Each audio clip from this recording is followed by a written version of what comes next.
भगवान अपने भक्त के हृदय को बुलेट प्रूफ कर देते हैं। वाणी की गोली, अपमान, नाना प्रकार के तिरस्कार, नाना प्रकार के द्वंद्व, सुख दुख, लाभ हानि, मान अपमान, निंदा स्तुति, जन्म मृत्यु, इन सब का प्रभाव नहीं पड़ता उसके हृदय में, जो प्रेमी हृदय होता है। तैयार रहो, आपके हृदय को भगवान ऐसा बनाएंगे किसी भी तरह का कोई द्वंद्व आपको परास्त न कर पावे। प्रेमी जनों का रंग उसी के हृदय में चढ़ता है। कृपा प्रकरण है एक सेवक वाणी में, उसमें दो भाव रखे गए, एक अकृपा और एक कृपा। कृपा प्रकरण में देखिए, जब तीसरी भूमिका आती है कृपा पात्र की, पहली भूमिका है मुख से प्रियालाल के जस का गान, नाम कीर्तन, नाम जपना, और चित्त से आचार्य और आराध्य देव के चरणों में अखंड रति हो जाना, और मन से बार बार उनकी सेवा, उनका सुमिरन, इस सेवा के लिए ही संकल्प उठना, ये पहली कृपा है। दूसरी कृपा, दूसरी भूमिका उदय होती है सब चराचर जीव से प्रेम का व्यवहार, क्योंकि मेरे प्रभु ही सबके अंदर बैठे हुए हैं, पर किसी से कोई स्वार्थ की आकांक्षा नहीं, कोई आकांक्षा नहीं, कोई चाह नहीं, किसी से बदले की चाह नहीं, ना द्वेष के बदले की चाह, ना राग के बदले की चाह। वो राग द्वेष से अलग भगवत भाव से सेवा करता हुआ निष्काम, बस अपनी वाणी जी का गायन, वाणी जी का श्रवण और विश्वास, किसी श्रवण कथन से, नाम वाणी से हमें श्यामा श्याम की प्राप्ति हो जाएगी, विश्वास। अब तीसरी भूमिका, शत्रु और मित्र में समान भाव। क्या भक्त का कोई शत्रु होता है क्या? नहीं, भक्त की तरफ से कोई शत्रुता नहीं होती, पर जो तमोगुणी आंतरिक हृदय वाले होते हैं उनको भक्त का यश चुभता है, उनको भक्त की जो उन्नति है भागवतिक, वो उनको खाए डालती है। अब वो हर प्रकार से सोचेंगे इसका कैसे पतन करूं, इसका अपयश हो जाए, इसका नाश हो जाए, तो वो शत्रुता का भाव करे, पर आपके हृदय में फर्क नहीं पड़ना चाहिए। ये तीसरी भूमिका हमारे प्रेम रस प्राप्ति की। बड़ाई करने वाला, सम्मान करने वाला ठीक वैसा ही आपको दिखाई देना चाहिए, निंदा करने वाला, अपमान करने वाला। वैसे तो निंदा करने वाला ज्यादा पूज्य है। क्यों? क्योंकि वो हमारे अशुभों का नाश कर रहा है। निंदा करके, अपमान करके हमारे अशुभों का नाश कर रहा है। वो हमारे जो प्रारब्ध भोग है उनको काट रहा है। वो कितना कृपालु है, भगवान उसके अंदर प्रेरणा देकर के हमें परिपक्व कर रहे हैं। इसलिए निंदा करने वाला, अपमान करने वाला, तिरस्कार करने वाला हमारे हृदय में पूज्य भाव होना चाहिए। ये प्रेम प्राप्ति के लिए बहुत जरूरी है। शत्रु मित्र होगा, बड़े बड़े महापुरुषों के जीवन में बड़े बड़े विरोध हुए हैं।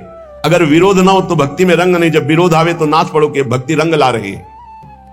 भगवान विरोध पैदा करवाते हैं। क्यों करवाते हैं? क्योंकि आप उस भूमिका से ऊपर उठे जिससे कोई भी विरोध आपका स्पर्श न कर पावे और आपकी भक्ति अबाध और अखंड बनी रहे।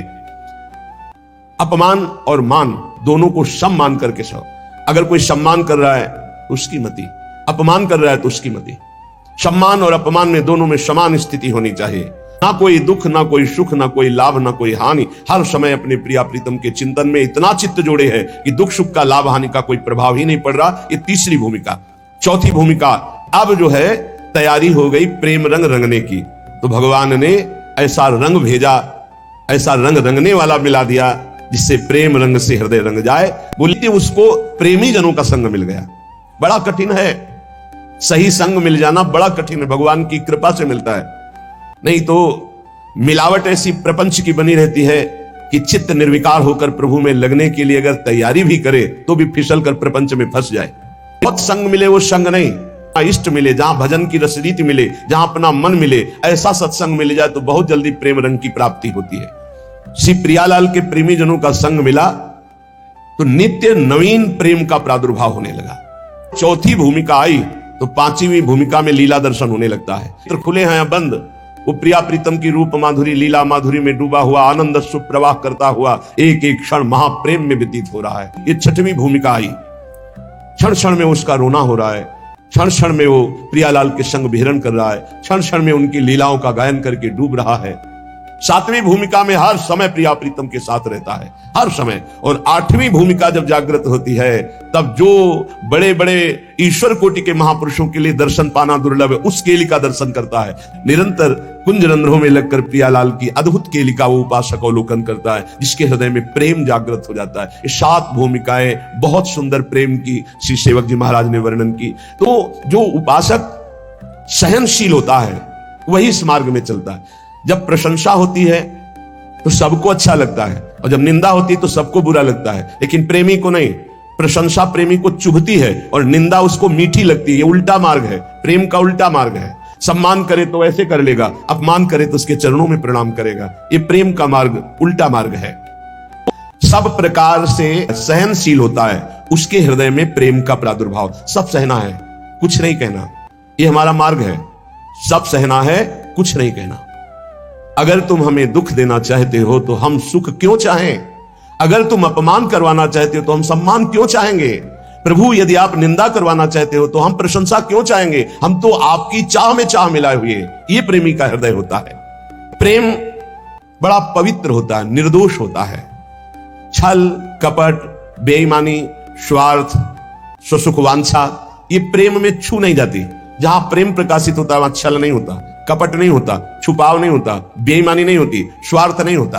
बड़ी दिव्यता होती है, क्योंकि प्रेम दिव्य है तो विशुद्ध जिसके हृदय में जागृत होता है उसे दिव्य कर देता है।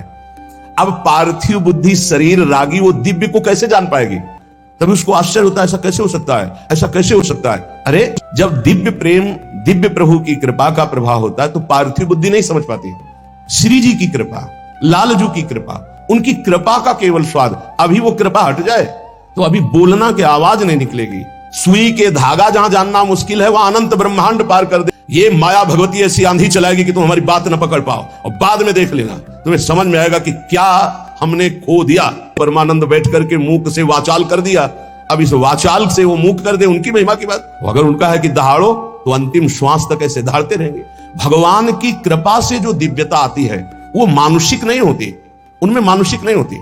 जब मीरा जी को जहर पिलाया गया तो बोले ऐसा कैसे हो सकता है कि इतने हलाहल जहर से बच जाए। उसको संशय हो गया कि ये वैद्य मिल चुका है मीरा जी से और इसने बनावटी ऐसे जहर बनाया जिससे मीरा मरी नहीं। बुलाओ उस वैद्य को। वैद्य को बुलाया, उसी कटोरे का एक बूंद जे भी चखाया गया, छटपटा के मर गया। मीरा जी की प्रार्थना से पुनः वो जीवित हो गए। भगवान की एक अपार सामर्थ्य है। ये पक्का समझिए, भक्त का यश तभी फैलता है जब जैसे झंडा फहराता है ना तो डंडे पे फहराता है। जितना मजबूत डंडा होगा, लंबा होगा, उतना ही झंडा फहराएगा। ये विरोध भाव, ये निंदा, ये तिरस्कार, ये वो डंडा है जिस पे भक्त का झंडा फहराता है। अरे जमाने जोर लगा ले, कितना जोर लगाएगा, भक्त और भगवान का झंडा कभी ना झुकने पाएगा। जब भगवान प्रताप प्रकट करते हैं, कौन दो सिर वाला ऐसा पैदा है जो उसका बाल बांका भी कर सके। इसलिए प्रेम मार्ग में चलने पर ना तो भय होनी चाहिए और ना भोग दैन्यता। प्रेम पवित्र होता है, इसमें छल नहीं, कपट नहीं, बेईमानी नहीं, स्वार्थ नहीं। छल कपट बेईमानी जहां बुद्धि में है, जो चश्मा लगा छल कपट बेईमानी का, तो सब जगह लगता है छल कपट का ही राज्य है। हम जैसा चश्मा लगाते हमको वैसे ही दिखाई देने लगता है। लेकिन ये भगवत प्रेम मार्ग है। इस प्रेम मार्ग में अपनी श्रद्धा और विश्वास को श्यामा श्याम के चरणों में और अपने विवेक से संत का संग करना चाहिए। जहां हम बैठे हैं हमको क्या लाभ मिला है, जहां हम जुड़े हैं, सुन रहे हैं, उसमें हमारी बुद्धि की पवित्रता कितनी हुई है। लाभ देखा जाता है सुमिरन, त्याग, भगवत आकर्षण, ये कितना हमारे अंदर हुआ है।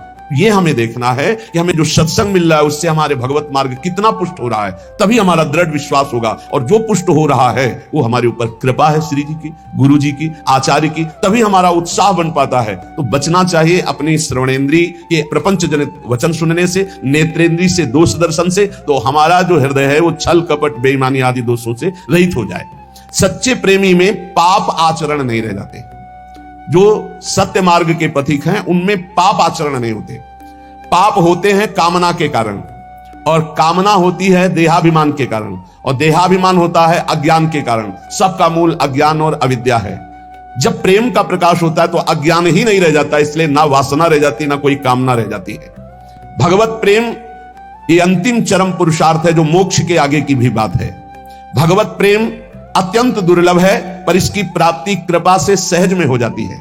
यदि कोई अनन्य उत्कंठा रख करके भगवान के जो वचन शास्त्रों में, संत के वचन, उनके आश्रित हो जाए, निर्भर हो जाए, तो ये प्रेम प्रकट हो जाए।